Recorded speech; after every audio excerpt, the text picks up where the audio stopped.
Tag TV brings you daily news bulletin from India. Breaking news and views from India. You're watching South Asia NEWSLINE and here are the top stories we are tracking for you on Monday, the 21st of April. US Vice President visits India, calls on PM Modi amid tariff tensions. India slams Bangladesh over killing of Hindu minority leader.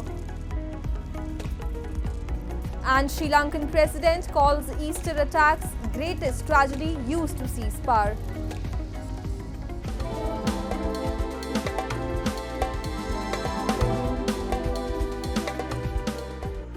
And now for all the details.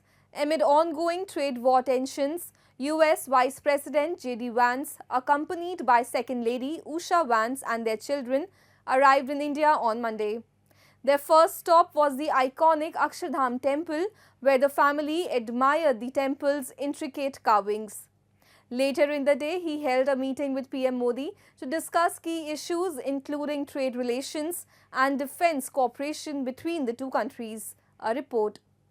Amid the trade war tensions over tariffs, American Vice President J.D. Vance, accompanied by Second Lady Usha Vance and their children, visited India and made their first stop at the iconic Akshardham temple in New Delhi on Monday. Vance, who is on a 4-day visit, later in the day met Indian Prime Minister Narendra Modi and held talks as New Delhi rushes to avoid steep US tariffs with an early trade deal and boost ties with the Trump administration.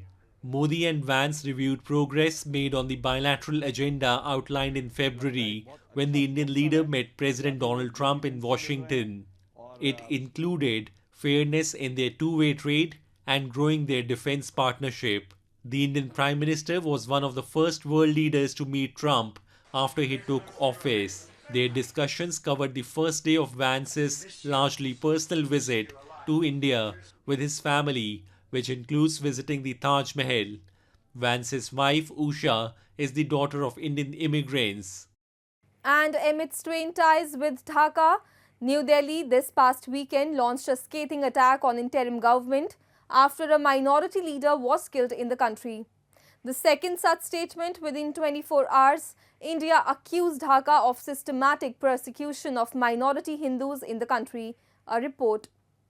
India this past weekend slammed the interim government in Bangladesh after a prominent minority Hindu leader Bhabesh Chandra Roy was abducted and killed in northern Bangladesh. In a sharply worded statement, India's Foreign Ministry spokesperson, Randhir Jaiswal, condemned the incident and said the recent killing follows a pattern of systematic persecution of Hindu minorities under the interim government, even as the perpetrators of previous such events roam with impunity.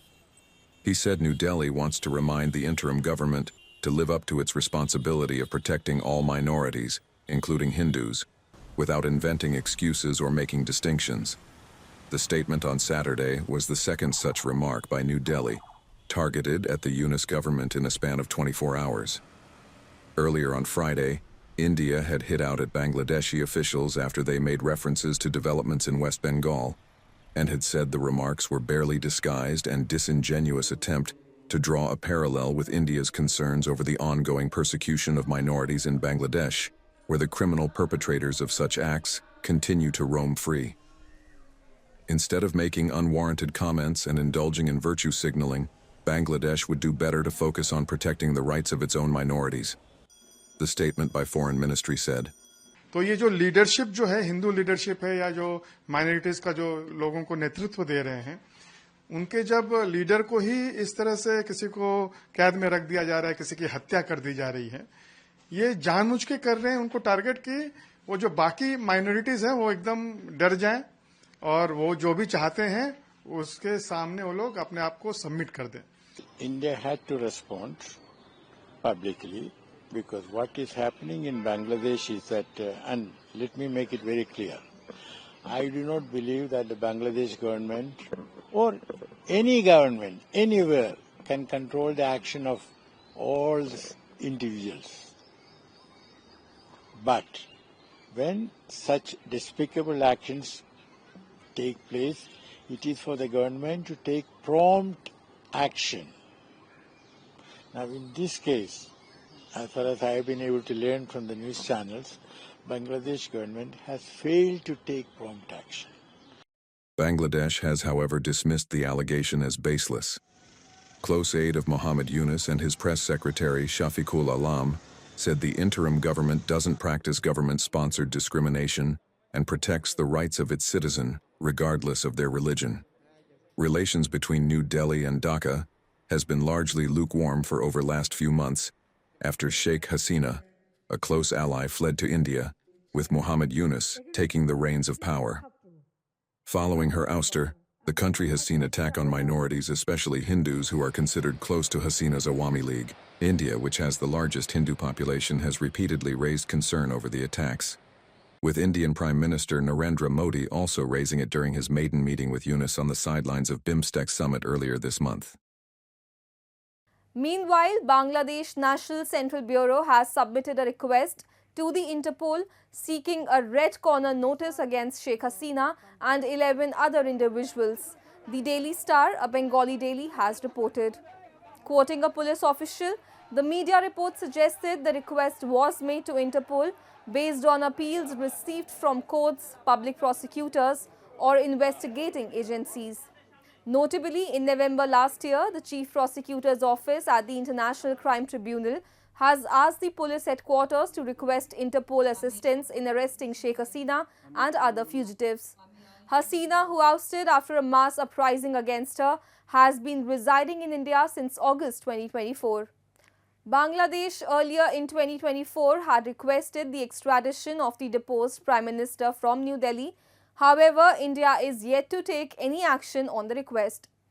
An Interpol red notice is not legally binding on India, which can decide based on its laws, extradition treaties, and political considerations, and if issued for Sheikh Hasina, India is unlikely to act, given the political nature of the charges against her. मेरे विचार से तो ये जो भी इन्होंने issue करा है, इंडिया उसके साथ नहीं जाएगी, नहीं जा सकती, क्योंकि इंडिया ने हमारा जब पोजीशन अब ये हो गया है कि शेख हसीना को हमने शेल्टर दिया हुआ है, तो अब हम मेरे ख्याल से अपने फ्रेंड्स के साथ स्टिक करेंगे. ऐसा नहीं हो सकता कि आपने friend in need is friend in deed और फिर उसको छोड़ दिया बाद में. तो जो भी कदम इस तरह के बांग्लादेश उठाएगा, आई थिंक भारत उसको कंप्लीटली नकार देगा. And a Christian man accused of blasphemy in the eastern Pakistani town of Jaranwala will appeal against a death sentence handed down by an anti-terrorism court, his lawyer said this past weekend. The 36-year-old man was convicted of blasphemy over allegations he had desecrated the Muslim holy book, the Quran, claims that fueled attacks on Christian neighborhood in 2023, in which hundreds of houses and churches were torched and thousands of people forced to flee their homes. We will file an appeal in the High Court against it, his lawyer Akmal Bhati told Reuters, referring to the verdict delivered on Friday night. Blasphemy is punishable by death in Pakistan. No one has been executed by the state for it, but numerous accused have been lynched by outraged mobs. In the southern city of Karachi on Friday, a mob of 100 to 200 people beat a 47-year-old Ahmadi owner of a car workshop to death with bricks and sticks. Ahmadis are a minority group that have faced attacks in Pakistan, considered heretical and accused of blasphemy by some Orthodox Muslims.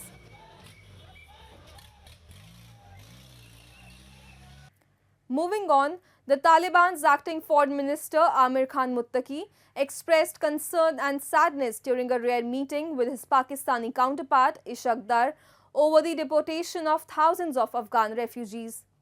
The Saturday's meeting came amid Pakistan's ongoing deportation drive, which has expelled over 80,000 Afghan nationals since late March. Muttaqi expressed concern and sadness over the expulsions, urging Pakistan to respect rights of the refugees. The talks also covered security, border management and trade, with both sides agreeing to case financial transfers for returning Afghans. Islamabad has accused Kabul of sheltering Islamist militants involved in attacks in Pakistan, a claim Afghanistan denies. The visit marked the first by a Pakistani foreign minister since 2022 and signaled a thaw in strained ties, which have seen border closures and deadly clashes.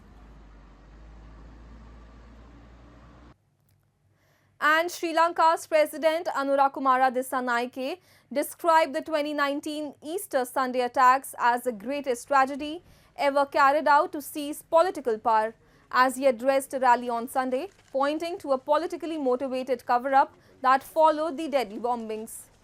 He accused previous administrations, both the one that came into power in 2019 and the one that succeeded it, of deliberately avoiding justice. The motive behind the investigations over the past 5.5 years was not justice, but to conceal the true masterminds, Dissanayake said. He said the current government is committed to accountability. In a significant move on Sunday, the report of the Presidential Commission of Inquiry was formally handed over to the CID, the Criminal Investigation Department, for further probe. The blast, claimed by militant group Islamic State, targeted 3 churches and 3 luxury hotels, killing more than 260 people. The incident raised serious concerns over national security, intelligence failures and political manipulation. And hours after Nepal police detained the top leadership of pro-monarchist party RPP for violating restricted zone entry during their protest, RPP chairman Rajendra Lingden along with 6 other leaders were released by the Nepal police. According to reports, Lingden and other royalist leaders were arrested for defying prohibitory orders as they staged protests inside Singh Darbar, the administrative area in capital Kathmandu, to demand the reinstatement of monarchy. Amongst those arrested were Lingden, Vice President Buddhiman Tamang and Chief Whip Gyanendra Shahi, apart from half a dozen leaders. The RPP has been waging a legal and political struggle for the unconditional release of party leaders Rabindra Mishra and Dhawal Shamsher Rana. Mishra and Rana were arrested following a deadly violence on March 28 for inciting a mob.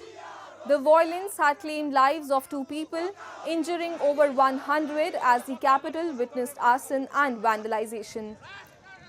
The party, since its inception, has been supporting Hindu state and the kingship as interdependent in the tiny nation, buffered between 2 giants, India and China. That's all in tonight's edition. We will see you same time tomorrow. Good night.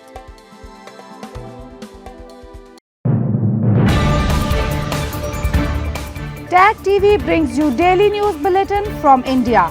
Breaking news and views from India.